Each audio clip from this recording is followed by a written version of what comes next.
సర్వేలు అనేక మేధావులు తేల్చడం జరిగింది. ఆ దిశగా పాలకులు ఆ పని చేస్తే ఆ పనే మా పతనానికి నాలుగు జరుగుతుందని వాళ్ళ వెన్నులో ఒడిగు పుట్టుందనేది ఈ సందర్భంగా కూడా మన ప్రతి ఒక్క బీసీ బిడ్డ ఇలా రాష్ట్ర వ్యాప్తంగా తెలుసుకోవాలి.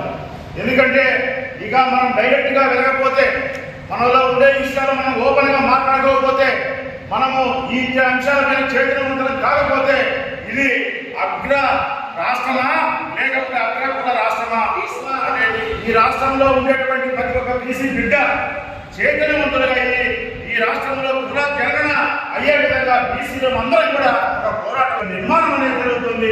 ఈ నిర్మాణానికి పెద్దన్నయ్య పాత్ర పోషించినటువంటి బహుజన పార్టీకి, బీఎస్పీ పార్టీకి మనం అందరం కూడా అభినందనలు తెలపాలని చేస్తున్నాము.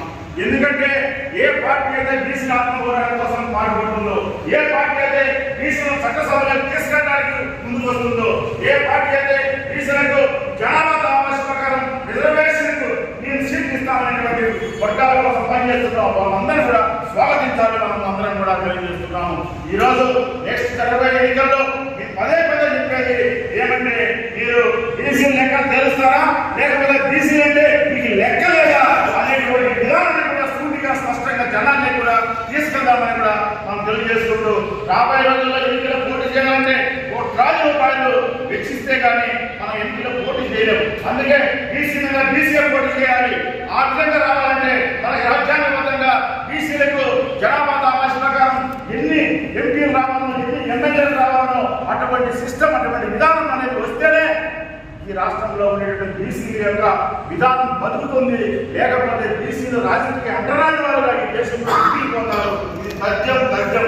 దీనికోసం పిల్లల భవిష్యత్తు కోసమే ఒకసారి మనం ఆలోచించి ప్రతి ఒక్క బీసీ బిడ్డ చైతన్యవంతులు కావాలి.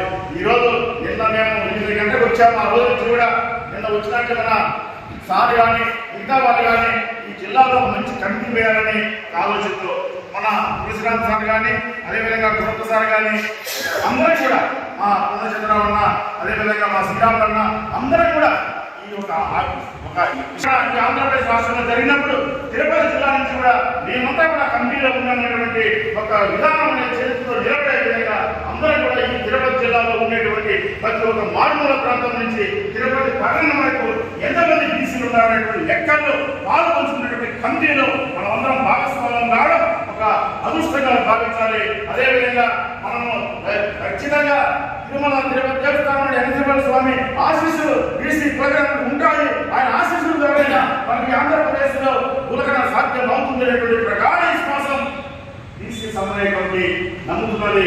రాజకీయ చైతన్యమైనటువంటి తిరుపతి గడ్డ నుంచి ఈ రోజు మనం అందరం కూడా అన్ని విషయాలను స్పష్టంగా తెలియజేసుకుంటూ, రాబోయే రోజుల్లో బీసీ సమన్వయ కమిటీ ఎక్కడే కానీ ఒక పార్టీకి అనేది కాకుండా బీసీ ఎస్సీ ఎస్టీ అనగాని వర్గాలకు అండగా ఉండేటువంటి మార్గంలోనే ఈ సమన్వయ కమిటీ వెళుతుందని, ఆ మార్గంలో ప్రయాణిస్తుందని మీకు తెలియజేసుకుంటూ, ఇప్పుడు అందరి సమక్షంలో ఒక కమిటీని అనౌన్స్ చేద్దాం. ఆ కమిటీని పెద్దల సమక్షంలో అనౌన్స్ చేసి ఈ కార్యక్రమాన్ని ఒక 10 నిమిషాల్లో ముగించి వెళ్దామని ఈ అవకాశం ఇచ్చిన మీ అందరికీ కూడా అభినందనలు తెలియజేసుకుంటూ సెలవు తీసుకుంటున్నాను.